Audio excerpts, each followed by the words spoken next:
प्रणाम मित्रों, कुलदीप भगत online classes में पुनः स्वागत है आपका।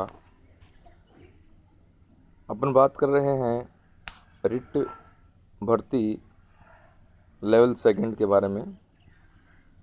विषय है सामाजिक अध्ययन और इसकी पहली यूनिट अपनी चल रही है। इससे पहले सिंधु घाटी सभ्यता से संबंधित अपन बात कर चुके हैं वस्तुनिष्ठ प्रश्नों में। आज जो है अपने टॉपिक का नाम है वैदिक संस्कृति। इसके वस्तुनिष्ठ प्रश्न हैं 94 प्रश्न हैं, इनके बारे में अपन बात करेंगे। देखिए, इससे आप अपनी तैयारी है उसको और मजबूत कर सकते हैं। देखिए, पहला जो क्वेश्चन है ये अपन देखें।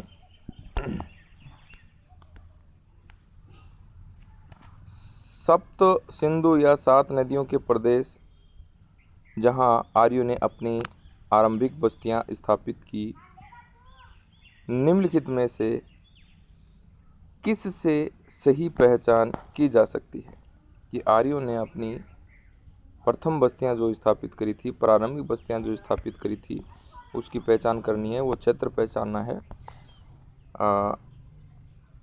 एक नंबर का ऑप्शन है पंजाब एवं दिल्ली क्षेत्र। 2 नंबर पे सिंधु घाटी प्रदेश। 3 नंबर पे पूर्वी अफगानिस्तान से लेकर ऊपरी गंगा घाटी। चौथे नंबर का क्वेश्चन है सिंध एवं उसकी प्रधान सहायक नदियों का देश। तो इसके अंदर आंसर कौन सा हो जाएगा? सिंधु एवं उसकी प्रधान सहायक नदियों का देश। अब अपन बात करें ऋग्वेद कालीन सभ्यता का मुख्य केंद्र बिंदु कौन सा था? ऋग्वेदिक कालीन सभ्यता का मुख्य केंद्र बिंदु कौन सा था? देखिए, भारतीय गंगा घाटी प्रदेश, पंजाब और दिल्ली क्षेत्र, स्वात या सिंधु के बीच का क्षेत्र, और चौथे नंबर का ऑप्शन है सिंधु घाटी। तो इसके अंदर 2 नंबर पे ऑप्शन हो जाएगा 2 नंबर का पंजाब व दिल्ली का क्षेत्र। 3 नंबर का क्वेश्चन देखिए, पुनर्भू एवं नियोग का किस सामाजिक नियम या व्यवस्था के साथ संबंध है? पुनर्भू या नियोग का, तो इसमें देखिए स्त्रियों के पुनर्विवाह, खान पान संबंधी नियम, तलाक, अंतर्वर्णीय और अंतर्जातीय विवाह। तो इसमें 3 नंबर पे किसका हो जाएगा? पुनर्भू यानी नियोग प्रथा है, यह किससे संबंधित है? सामाजिक व्यवस्था। तो ये है स्त्रियों के पुनर्विवाह से संबंधित है। इसके बाद में अपन बात करें, चौथे नंबर का क्वेश्चन है आर्यों को एक जाति बताने वाले विद्वान का नाम बताओ। तो आर्यों को एक जाति बताने वाले विद्वान कौन थे? Max Muller. अच्छा क्वेश्चन है। 5वें नंबर का क्वेश्चन है वैदिक युग में व्रत्य किसे कहते हैं? वैदिक युग में व्रत्य किसे कहा गया? गैर वैदिक जन्य पुरोहित, गैर वैदिक जन्य संस्कृति का पुरोहित। यही इसके अंदर क्वेश्चन है। व्रत्य उसे कहा गया था जो वैदिक संस्कृति को नहीं मानता था। अब देखिए 6ठे नंबर का जो क्वेश्चन है ये देखें आप, भारतीयों अथवा आदि भारतीयों के प्रथम भाषा सूत्र कहाँ से प्राप्त हुए हैं? भाषा सूत्र कहाँ से प्राप्त हुए? तो कहाँ से प्राप्त हुए हैं? ईरान से प्राप्त हुए हैं। 7वें नंबर का क्वेश्चन है ऋग्वेद में एक वर्ण के रूप में वैश्य शब्द का प्रयोग कितनी बार हुआ है? बहुत अच्छा क्वेश्चन है। वर्ण के रूप में, ऋग्वेद में वर्ण के रूप में वैश्य शब्द का प्रयोग कितनी बार हुआ है? तो इनमें कोई उल्लेख नहीं है साहब, कोई उल्लेख नहीं है वैश्य शब्द का। नेक्स्ट अपन बात करते हैं। तो देखिए 8 नंबर का क्वेश्चन है धन उधार देने वाले का उल्लेख सर्वप्रथम किस वैदिक ग्रंथ में किया गया? बड़ा ही अच्छा और इम्पोर्टेंट क्वेश्चन है। किस वैदिक ग्रंथ में किया गया है? शतपथ ब्राह्मण के अंदर किया गया है। 9वें नंबर का क्वेश्चन है प्राचीन भारतीय धर्मशास्त्रों में पुत्री के स्थान पर पुत्र को ही सर्वाधिक महत्व क्यों प्रदान किया गया है? प्राचीन भारतीय धर्मशास्त्रों में पुत्री के स्थान पर पुत्र को ही क्यों सर्वाधिक महत्व प्रदान किया गया है? 9 नंबर का क्वेश्चन है। तो देखिए ऑप्शन है पितृसत्तात्मक परिवार परंपरा में पुत्र द्वारा ही वंश चलाया जाता था। 2 नंबर का ऑप्शन है पुत्र को भवसागर पार करने वाली तरणी या नौका माना जाता था। 3 नंबर का ऑप्शन है पुत्र के बिना अनेक संसार जैसे कि पुत्र के बिना अनेक संस्कार जैसे कि अंत्येष्टि, श्राद्ध, पिंडदान आदि पूर्ण नहीं हो सकते थे और पुत्र को मोक्षदाता माना गया है। और चौथा ऑप्शन है उपरोक्त सभी, तो इसके अंदर कौन सा हो जाएगा? उपरोक्त सभी। 10वें नंबर का क्वेश्चन है निम्नलिखित में से किस मनीषी ने युवकों को स्वप्रणय निवेदन पर अपनी पसंद की कन्या का वर्ण करने अथवा विशेष परिस्थितियों में बहला फुसलाकर और अपहरण कर या हिंसा द्वारा विवाह संपन्न करने की अनुमति प्रदान की? किसने अनुमति प्रदान की है? बोधायन ने। किसने करी है साहब? बोधायन ने अनुमति प्रदान की है इस प्रकार के विवाह की। 10 नंबर का क्वेश्चन था ये, और 10 नंबर में अपन बात कर रहे थे, और 10 नंबर में आप एक बार दोबारा पढ़े। 10 नंबर का प्रश्न है, ये दोबारा पढ़ेंगे अपन। देखिए 10 नंबर में प्रश्न है निम्नलिखित में से किस मनीषी ने युवकों को स्वयं प्रणय निवेदन कर अपनी पसंद की कन्या का वर्ण करना तथा विशेष परिस्थितियों में बहला फुसलाकर और अपहरण करके या हिंसा करके विवाह की अनुमति देता है? तो ये कौन देता है साहब? कौटिल्य। ऑप्शन है 10वें नंबर पे कौटिल्य, 2 नंबर पे मनु, 3 नंबर पे वात्सायन और चौथे नंबर पे है बोधायन। तो इसमें सही आंसर कौन सा होगा? वात्सायन। इसके बाद देखिए 11 नंबर का क्वेश्चन है ब्राह्मण पुरुष और शूद्र स्त्री से उत्पन्न संतान को किस जाति की श्रेणी में रखा जाएगा? ब्राह्मण तो पुरुष और शूद्र स्त्री से उत्पन्न संतान को किस श्रेणी में रखा जाएगा? तो ये रखा जाएगा निषाद के अंदर। किसमें रखा जाएगा? निषाद में। 12 नंबर का क्वेश्चन देखिए स्त्रियों की किस प्रकार की व्यक्तिगत संपत्ति को स्त्री धन का नाम दिया गया है? स्त्रियों की किस प्रकार की व्यक्तिगत संपत्ति को स्त्री धन का नाम दिया गया है? आभूषण तथा वस्त्र, पिता से प्राप्त दहेज, माता द्वारा उत्तराधिकार से प्राप्त संपत्ति, उपयुक्त सभी। तो 12 नंबर में है माता द्वारा उत्तराधिकार में प्राप्त संपत्ति। 13 नंबर का क्वेश्चन देखिए स्वयंवर जो बाद में क्षत्रियों में लोकप्रिय हुआ का संबंध निम्नलिखित में से किस पारंपरिक विवाह प्रणाली से था? स्वयंवर जो बाद में क्षत्रियों में लोकप्रिय हुआ का संबंध निम्नलिखित में से किस प्राथमिक विवाह प्रणाली से हुआ? तो देखिए इसमें ऑप्शन है असुर, ब्रह्म, गंधर्व और आर्ष। तो इसके अंदर आपका जो सही ऑप्शन है ये कौन सा हो जाएगा? गंधर्व विवाह का हो जाएगा। इसके बाद में देखिए 14 नंबर का प्रश्न किस काल में वर्ण व्यवस्था वंशानुगत जाति में परिवर्तित हो गई? तो वर्ण व्यवस्था किस में हो गई? उत्तरवेदी काल में। बड़ा अच्छा क्वेश्चन है ये। इसके बाद में अपन बात करें गोत्र किसका सूचक था? गोत्र किसका सूचक था? इसमें ऑप्शन दे रखे हैं प्रत्येक उपजाति, नेक्स्ट उपजातियों का सामान्य निवास स्थान, तीसरा है व्यावसायिक उपजातियों का, चौथा है एक जाति विशेष का निवास स्थान। गोत्र सूचक पूछना है अपने को और बताना है ये है प्रत्येक उपजाति के सामान्य पूर्वज। ऑप्शन कौन सा हो जाएगा? 1 नंबर का। 16 नंबर में है प्रत्येक व्यक्ति को गर्भाधान से अंत्येष्टि तक कितने संस्कार संपन्न करने होते हैं? तो कितने संस्कार संपन्न करने होते हैं? 16 संस्कार संपन्न करने होते हैं। अब देखिए 17 नंबर का जो क्वेश्चन है ये देखिए आप 17 नंबर का क्वेश्चन निम्नलिखित में से कौन सा संस्कार स्त्रियों शूद्रों के लिए वर्जित है? कौन सा संस्कार स्त्रियों और शूद्रों के लिए क्या है? वर्जित है। तो कौन सा संस्कार है? उपनयन संस्कार। उपनयन संस्कार यानी जनेऊ दान करना। 18 नंबर का है इसमें देखिए किस प्रकार के कार्य संपन्न करने वालों के लिए द्विज शब्द का प्रयोग किया जाता है? किस प्रकार के कार्य को संपन्न करने वालों के लिए द्विज शब्द का प्रयोग है, यह किया जाता है? तो देखिए 18 नंबर में आपका जो ऑप्शन है, आपस में अंतर्जातीय विवाह करने वाले व्यक्तियों के लिए, पारस्परिक खान पान करने वाले व्यक्तियों के लिए, उपनयन संस्कार उपरांत यज्ञोपवीत धारण करने वाले व्यक्ति के लिए, सभी प्रकार के यज्ञ एवं संस्कार संपन्न करने वाले व्यक्ति के लिए। तो 18 नंबर का इसमें जो क्वेश्चन है वो कौन सा हो जाएगा? 3 नंबर का, उपनयन संस्कार के बाद यज्ञोपवीत धारण करने वाले व्यक्ति को। 19 नंबर का क्वेश्चन, ऋग्वेदिक आर्यों का सबसे प्राचीन ग्रंथ है, इसकी रचना संभवतः किस प्रदेश में हुई? तो किस प्रदेश में हुई है? सप्त सिंधु प्रदेश में। इजी सा क्वेश्चन है। इसके बाद में 20 नंबर क्या क्वेश्चन देखें आप, सप्त स्वरों का उल्लेख किस वेद में है? तो सामवेद में है, सामवेद है, इसके अंदर संगीत ग्रंथ है ये है। आगे देखिए 21 नंबर का क्वेश्चन है।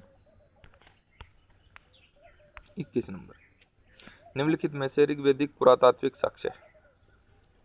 ऋग्वेदिक पुरातात्विक साक्ष्य है ताम्रपुंज, गेरुवर्णी मृदभांड, काले एवं लाल मृदभांड, उपयुक्त सभी। तो इसमें उपयुक्त सभी।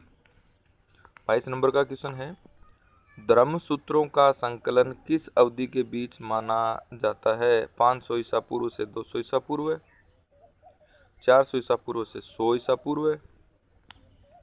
और इसके बाद में अपन देखें तो आपका 22 नंबर का क्वेश्चन है, ऑप्शन है 300 से 100 ईसा पूर्व, इनमें से कोई नहीं। तो इनमें से आपका जो ऑप्शन है ये कौन सा हो जाएगा? 1 नंबर का 500 से 200 ईसा पूर्व। 23 नंबर का क्वेश्चन देखिए, धर्मसूत्र के प्रणेता माने जाते हैं। धर्मसूत्र के प्रणेता ऑप्शन है आपदस्तंभ, याज्ञवल्क्य, कात्यायन, इनमें से कोई नहीं। तो कौन है? आपदस्तंभ को माना जाता है। 24 नंबर का क्वेश्चन है, तो देखेंगे आप, सबसे प्राचीन सूत्रकार माने जाते हैं, तो कौन माने जाते हैं? कात्यायन। सबसे प्रसिद्ध सूत्रकार और प्राचीन सूत्रकार माने जाते हैं, प्राचीन सूत्रकार गौतम को माना जाता है। इसके बाद में 24 नंबर का क्वेश्चन है, 24 नंबर का हो गया अपना। 25 नंबर का क्वेश्चन है, हिंदू धर्म की संस्कृतियों के संबंध में कथन, सत्य कथन देखना है। तो देखिए इसमें है, स्मृतियाँ हिंदू धर्म की कानूनी ग्रंथ हैं, बिल्कुल हैं। स्मृतियाँ पद्य में लिखी गई, परंतु विष्णु स्मृति पद गद्य में लिखी गई, ठीक बात है। इसका संकलन विभिन्न कालों में हुआ, तो इसका मतलब ये है उपयुक्त सभी। 26 नंबर का जो क्वेश्चन है, इसमें देखें आप, निम्न में से हिंदू धर्म के संबंध में प्रमुख और सबसे अधिक प्रमाणित ग्रंथ है। तो सबसे प्रमाणित ग्रंथ कौन सा माना जाता है हिंदुओं का? मनुस्मृति माना जाता है। इसके बाद में अपन बात करें तो देखिए 27 नंबर में है, निम्नलिखित में से किस स्मृति की मूल रचना मौर्योत्तर युग में शुंग काल में हुई थी? शुंग काल में हुई थी। तो ये देखिए मनुस्मृति की रचना कौन से काल में हुई थी? शुंग काल में हुई थी। 28 नंबर का क्वेश्चन, सत्य कथन देखना है। 28 नंबर में सत्य कथन देखना है। अष्टाध्यायी वेदोत्तर संस्कृत साहित्य की सबसे प्रारंभिक रचना है, बिल्कुल सही है। इसका समय ईसा पूर्व 5वीं सदी माना जाता है, ठीक है। यास्क का निरुक्त क्लासिक संस्कृत गद्य का सर्व प्राचीन ग्रंथ है, बिल्कुल सही है। ये उपरोक्त सभी इसका आंसर होगा। 29 नंबर का क्वेश्चन है, ये देखेंगे अपन। तो देखिए 29 नंबर में, ऋग्वेदिक आर्य किसकी पूजा करते थे? प्रकृति की, यज्ञ पूजा करते थे। और अब देखिए ऑप्शन 29 में और कौन से हैं? यज्ञ पूजा, प्रकृति की पूजा, गाय की पूजा और वृक्ष की पूजा। तो यज्ञ पूजा 29 नंबर में अपन देखते हैं किसकी पूजा करते थे आर्य? प्रकृति की पूजा करते थे। अब देखिए 30 नंबर का क्वेश्चन,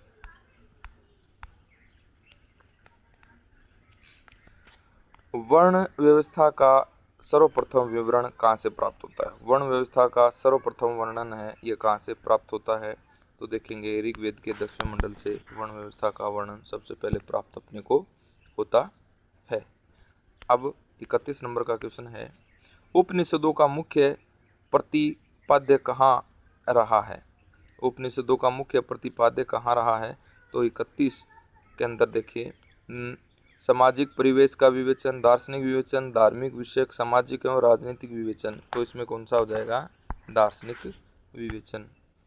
इसके बाद में 32 नंबर का क्वेश्चन है, ये देखेंगे आप, लोकमान्य तिलक आर्यों का मूल स्थान मानते हैं। लोकमान्य तिलक आर्यों का मूल निवास स्थान मानते हैं आर्कटिक प्रदेश, हिमाचल प्रदेश, स्टेप्स, इनमें से कोई नहीं।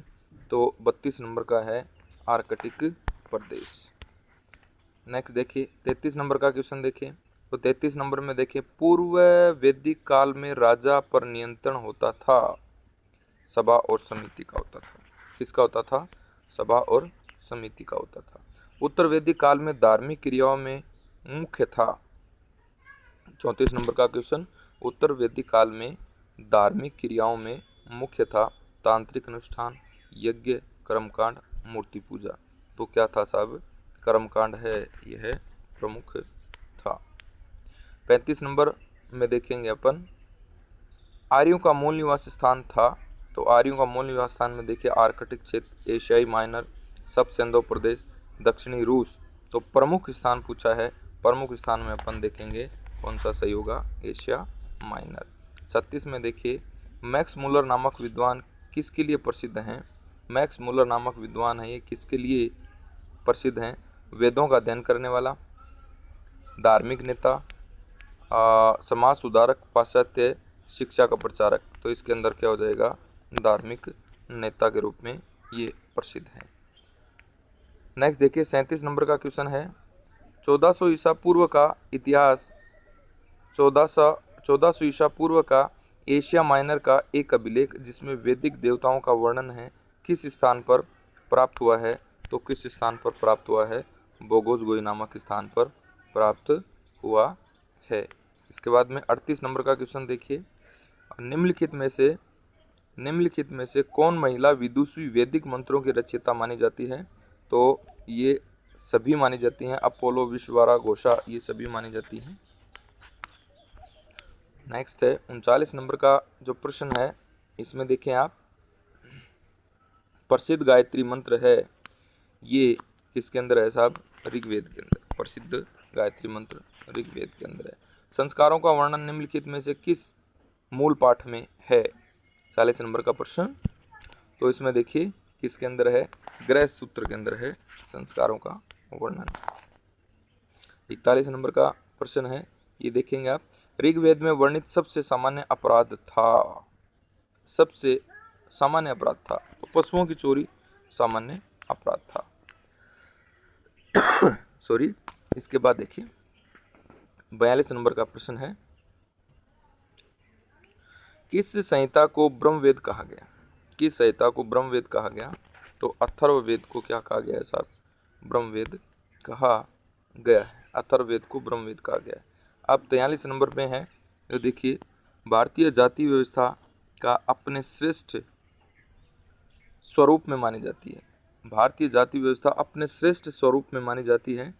तो इसमें देखेंगे ऑप्शन है सामाजिक सौहार्द, पुरोहित प्रधान, ऊर्ध्वगामी कर्मानुसार, कार्यों का विभाजन। तो इसमें आंसर हो जाएगा कार्यों का विभाजन। 44 नंबर का प्रश्न है, ये देखिए आप,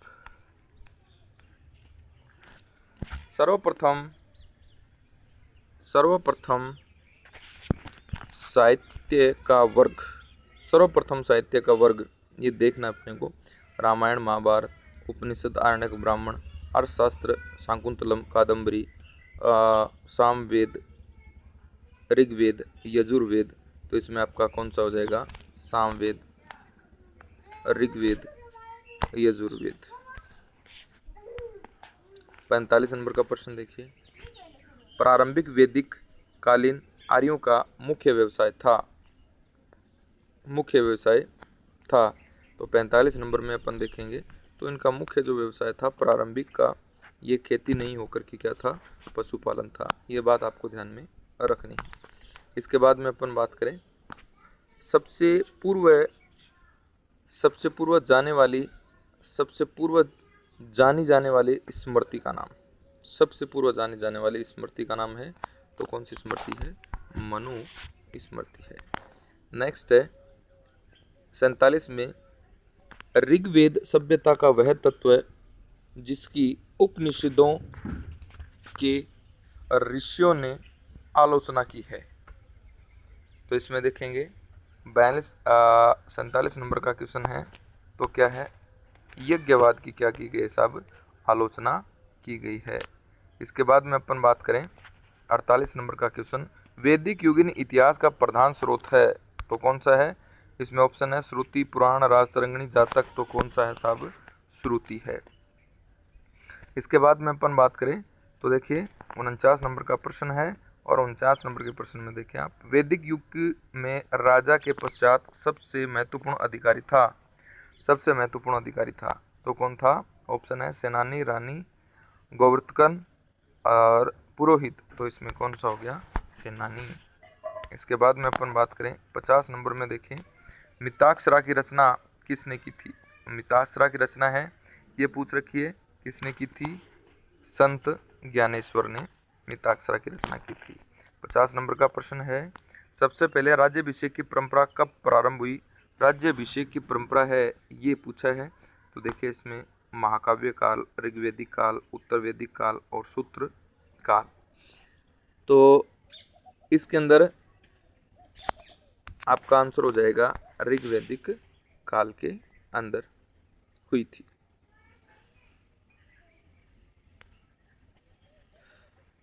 अब देखिए 52 नंबर का प्रश्न, जनक के दरबार में गार्गी ने किसे चुनौती दी थी। जनक के दरबार में गार्गी ने किसे चुनौती दी थी, तो 52 नंबर के ऑप्शन है वशिष्ठ को, अष्टावक्र को, विश्वामित्र को, याज्ञवल्क्य को। तो इसमें देखेंगे आपका है 52 नंबर का जो प्रश्न है, यानी जनक के दरबार में कौन सी विदुषी थी जिसने चुनौती दी थी, और वो चुनौती किसको दी गई थी, ये प्रश्न है आपका। तो किसको चुनौती दी गई थी, याज्ञवल्क्य को चुनौती दी गई थी। नेक्स्ट है विख्यात 10 राज्य युद्ध। 53 नंबर में देखिए विख्यात 10 राज्य युद्ध हैं। इसमें अपन देखेंगे 2 प्रसिद्ध आर्यों के मध्य, विख्यात 10 राज्य युद्ध हैं। 1 नंबर पे ऑप्शन है 2 विभिन्न आर्यों के मध्य, आर्यों अनार्यों के मध्य, एक पक्ष में आर्य दूसरे पक्ष में अनार्य और आर्यों दोनों के मध्य, और 2 शक्ति संगठनों के बीच, जिसमें प्रत्येक पक्ष में आर्य और अनार्य सम्मिलित थे। तो इसको आराम से पढ़ें आप, और ये आराम से आपका जो प्रश्न है 53 नंबर का, ये आराम से हो जाएगा। यानी 2 संगठनों के बीच था जिसमें प्रत्येक पक्ष में आर्य और अनार्य सम्मिलित थे। बिल्कुल सही है, तो चौथे नंबर का आपका ऑप्शन सही हो जाएगा 53 नंबर में। 54 नंबर में देखिए सोमपेय का संबंध निम्नलिखित में से किस वैदिक यज्ञ का था। सोमपेय का संबंध निम्नलिखित में से किस वैदिक यज्ञ से था। तो सोमपेय है, ये किसमें, सोम यानी शराब का पान है, ये किसमें किया जाता था, अग्निष्टोम यज्ञ में। किसमें किया जाता था, अग्निष्टोम यज्ञ में सोम का पान किया जाता था। अब आगे देखिए 55 नंबर, वैदिक सभा और समिति को किस देवता की पुत्रियां बताया गया है। तो 55 नंबर में अपन देखें प्रजापति की पुत्रियां बताया गया है, एजुकेशन है। 56 नंबर का प्रश्न है छांदोग्य उपनिषद का संबंध किस वेद शाखा से है। छांदोग्य उपनिषद का संबंध किस वेद शाखा से है, तो किससे, छांदोग्य का सामवेद से है। 57 नंबर में देखिए आप, 57 नंबर का प्रश्न है राज्य के अधिकारी किस यज्ञ से संबंधित होते थे राज्य के अधिकारी किस यज्ञ से संबंधित होते थे? 57 नंबर में देखें तो किससे संबंधित होते थे? 2 नंबर राजसूय से संबंधित होते थे। नेक्स्ट है 58 नंबर का प्रश्न है, ये देखिए आप, शिव का प्रथम रूप साहित्य में क्या मिलता है? तो क्या मिलता है? रुद्र रूप मिलता है शिव का साहित्य में। इसके बाद में देखिए 59 नंबर का प्रश्न है, ये है चित्रित धूसर मृद भांड किस काल से संबंधित हैं? चित्रित धूसर मृद भांड हैं, ये किस काल से संबंधित हैं? तो किस काल से संबंधित हैं? वैदिक काल से संबंधित हैं। 60 नंबर का प्रश्न है, मैं कवि, मेरे पिता भिषज और मेरी माता अन्न पीसने वाली है, यह अपने को वाक्य या अवतरण है, ये मिलता है। और ऑप्शन देख लें आप। 60 नंबर का प्रश्न है, ऑप्शन देखें, ऋग्वेद, दंपाद, मशकटिकम, यजुर्वेद। तो 60 नंबर का प्रश्न है, ये अवतरण किस में मिलता है? ऋग्वेद के अंदर मिलता है। 61 नंबर का प्रश्न है, इसमें देखिए ऋग्वेद में संपत्ति का मुख्य रूप क्या था? 61 नंबर है, ऋग्वेद में संपत्ति का मुख्य रूप क्या था? तो गोधन था संपत्ति का मुख्य रूप। 1 मिनट देखें, इस प्रश्न को दोबारा अपन बात करें। तो 61 नंबर में आपका जो प्रश्न है, ऋग्वेद में संपत्ति का मुख्य रूप क्या था? मकान, गोधन, भूमि, स्वर्ण। तो क्या था साहब? गोधन था। 62 नंबर का क्वेश्चन है, नचिकेता और यम के बीच प्रसिद्ध संवाद है, ये कौन से ग्रंथ के अंदर है? कठोपनिषद, छांदोग्य उपनिषद, कठोपनिषद और मुंडोपनिषद। तो इसमें किस में मिलता है साहब? ये 62 नंबर का क्वेश्चन है, कठोप या कठोपनिषद के अंदर मिलता है। 63 नंबर में अपन बात करें तो देखिए 63 नंबर है, ये आपका जो प्रश्न है 63 नंबर, निम्नलिखित में से कौन सा एक प्रतिलोम विवाह है? निम्नलिखित में से कौन सा एक प्रतिलोम विवाह है? तो ऑप्शन देखें आप, प्रतिलोम विवाह पूछ रखा है 63 नंबर के क्वेश्चन में। ब्राह्मण लड़का व शूद्र लड़की से, ब्राह्मण लड़के का क्षत्रिय लड़की से, वैश्य लड़के का शूद्र लड़के से, शूद्र लड़के का वैश्य लड़की से। तो प्रतिलोम पूछ रखा है विवाह, कौन सा विवाह? प्रतिलोम विवाह है, यह पूछ रखा है। तो इसमें आंसर हो जाएगा आपका चौथा, शूद्र लड़के का वैश्य लड़की से। 64 नंबर का जो आपका प्रश्न है, ये देखेंगे 64 नंबर का प्रश्न, वैदिक काल में निष्क शब्द का प्रयोग एक आभूषण के लिए होता था, किंतु परवर्ती काल में उसका प्रयोग किस अर्थ में हुआ है? तो परवर्ती काल में किस अर्थ में हो गया? सिक्के के अर्थ में हो गया। तो 64 में कौन सा हो गया? 4 नंबर का ऑप्शन। अब देखिए 65 नंबर में आयुर्वेद अर्थात जीवन का विज्ञान का उल्लेख है, ये किसके अंदर अपने को मिलता है? आयुर्वेद अर्थात जीवन का विज्ञान है, ये अपने को किस में मिलता है? तो अथर्ववेद में मिलता है। 66 नंबर का प्रश्न है, ये देखिए, वैदिक समाज में नियोग शब्द का अर्थ है, वैदिक समाज में नियोग शब्द का अर्थ है, तो यह है निसंतान विधवा द्वारा पुत्र प्राप्ति हेतु अपने देवर के साथ में संभोग करना, ये क्या है? नियोग प्रथा है। नेक्स्ट अपन देखें तो 67 नंबर का प्रश्न, 67 नंबर का प्रश्न है, ये देखिए, निम्नलिखित में से कौन सा वैदिक परंपरा के साहित्य का उदाहरण नहीं है? तो कौन सा है? वेद, पुराण, वेदांग, पूर्वा। तो ये पूर्वा कोई शब्द नहीं है, ये ही नहीं होगा। तो इसमें चौथा ऑप्शन सही। अब 68 नंबर का जो क्वेश्चन है, ये देखिए, उत्तर वैदिक काल में करों और खिराज का संग्रह करने वाले अधिकारी को क्या कहा जाता? तो संग्रहिता कहा जाता था। इसके बाद में वेदांगों की संख्या बताए, बड़ा इजी क्वेश्चन है, वेदांग कितने हैं? 6 हैं। 70 नंबर में देखिए, ऋग्वेदिक काल में कौन से 3 देवता खासकर प्रमुख थे? ऋग्वेदिक काल में कौन से 3 देवता खासकर प्रमुख थे? तो रुद्र, वीणा, इंद्र। 1 नंबर पे है रुद्र, विष्णु, इंद्र। 2 नंबर पे है अग्नि, इंद्र, सोम। 3 नंबर पे है इंद्र, वरुण रुद्र, और 4 नंबर पे है अग्नि, इंद्र और विष्णु। तो 70 नंबर में आपका जो क्वेश्चन है ये कौन सा हो जाएगा? अग्नि, इंद्र और सोम। अब देखिए 71 नंबर का प्रश्न, निम्नलिखित में से सत्यमेव जयते कहाँ से लिया गया है? सत्यमेव जयते कहाँ से लिया गया है? तो देखिए सत्यमेव जयते है ये अपना कहाँ से लिया गया है? तो सत्यमेव जयते मुंडक उपनिषद से लिया गया है। ये जी प्रश्न है। इसके बाद में देखिए, किस ऋषि के बारे में कहा जाता है कि उन्होंने दक्षिण भारत का आर्यकरण किया, उन्हें आर्य बनाया? तो 72 नंबर का जो प्रश्न है ये कौन है? अगस्त्य।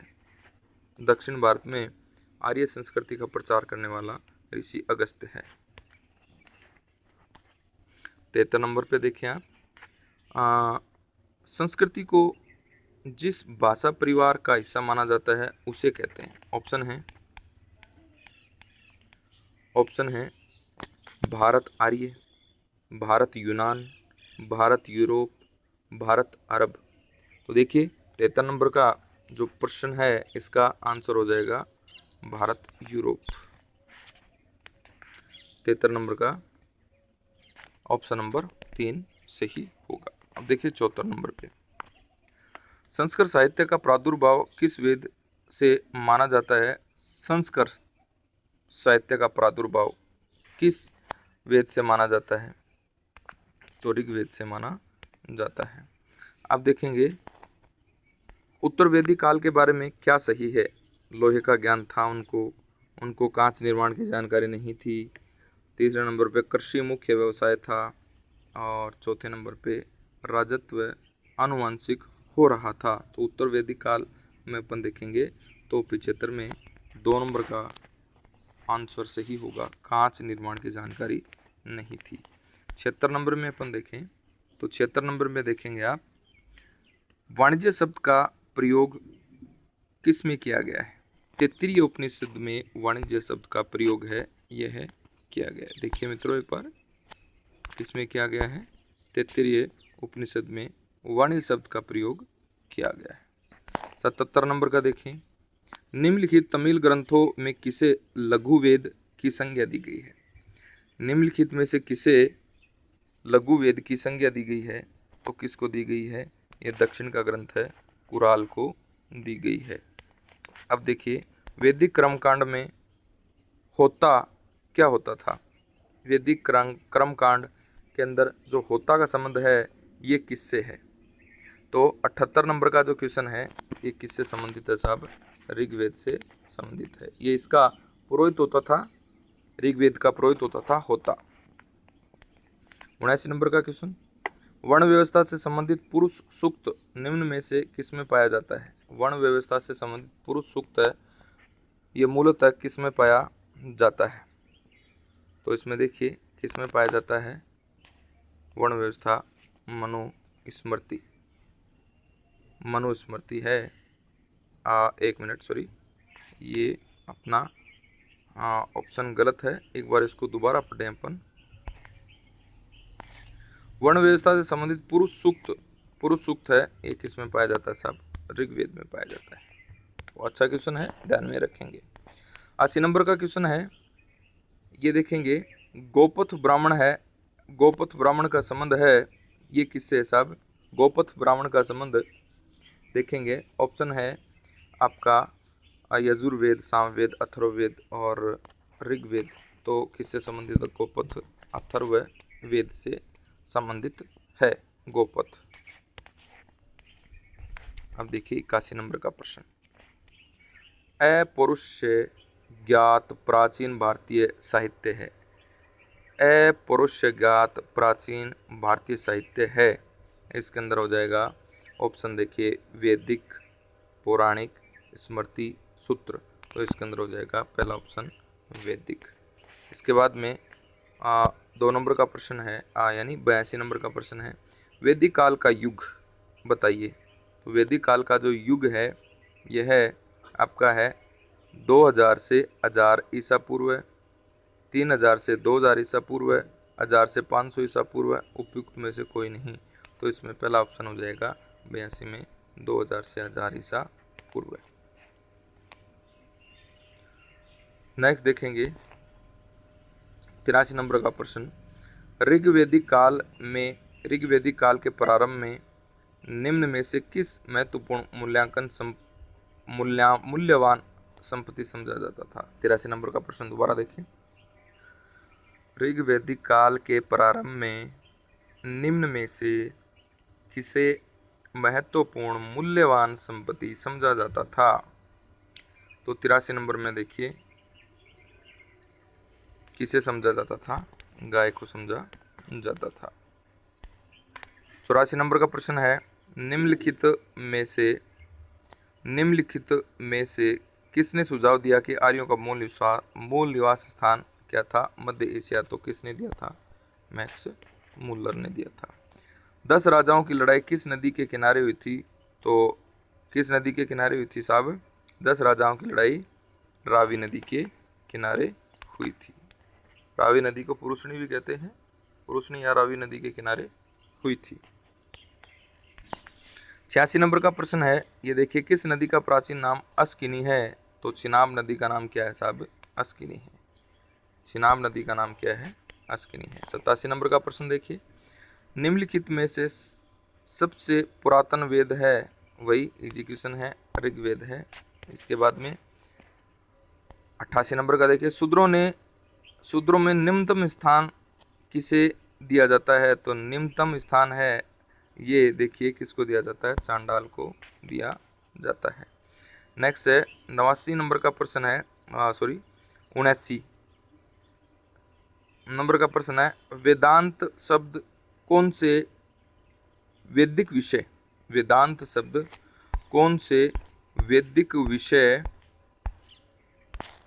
के लिए उपयोगी होता है? वेदांत शब्द कौन से विषय के लिए उपयोगी होता है? तो इसके अंदर ऑप्शन है आरण्यक, उपनिषद और ब्राह्मण और स्मृति। तो इसके अंदर अपन देखेंगे आपका जो है इसके अंदर ऑप्शन हो जाएगा उपनिषद। उपनिषदों को वेदांत कहते हैं, यानी वेदों का अंतिम भाग। 90 नंबर का प्रश्न देखिए, ऋग्वेद के बहुत सारे परिच्छेदों में बताया गया शब्द अधन्य किसके लिए प्रयुक्त माना जाता है? गाय के लिए प्रयुक्त माना जाता है, न वध करने योग्य। 91 नंबर का प्रश्न, बड़े बलिदान से जुड़े नियमों के बारे में कौन सा सूत्र संबंधित है? बड़े बलिदान से जुड़े नियमों के बारे में। तो इसमें 91 नंबर का प्रश्न है, यह है सूत्र साहित्य है। इसके बाद में है 92 नंबर का प्रश्न, निम्न में जोड़ियां बनाएं। निम्न में जोड़ी बनानी है आपको, सूत, संग्रहिता, बागदूत और लक्षण। इसके अंदर जो है ये देखिए, तक्षण है, ये बढ़ई हो गया आपका, ठीक है, और संग्रहिता है, ये कर संग्रह करने वाला हो गया, और सूत हो गया सारथी, बागदूत हो गया खजांची। तो इस प्रकार से आपके ये प्रश्न हो जाएगा 92 नंबर, और 92 नंबर के प्रश्न में सही ऑप्शन हो जाएगा आपका तीसरे नंबर का। ये मिला के आप देख लेंगे इसको। अब है 93 नंबर का प्रश्न, जुती हुई जमीन को वैदिक काल में क्या कहा जाता था? तो क्या कहा जाता था? उर्वरा कहा जाता था या उर्वर कहा जाता था। अब अंतिम प्रश्न है इस सीरीज का, वो है प्रोफेसर जाकोबी का मत है कि ऋग्वेद को लिखा गया था। कब लिखा गया था? पहला ऑप्शन ईसा पूर्व 1000 से पहले, ईसा पूर्व दूसरी सदी में, ईसा पूर्व 12वीं सदी में, ईसा पूर्व तीसरी मिलिया या सदी के अंदर। तो ये ऑप्शन जो है ये कौन सा हो जाएगा? चौथा ऑप्शन, ये जेकोबी का मत है। तो इस प्रकार अपन ने देखा है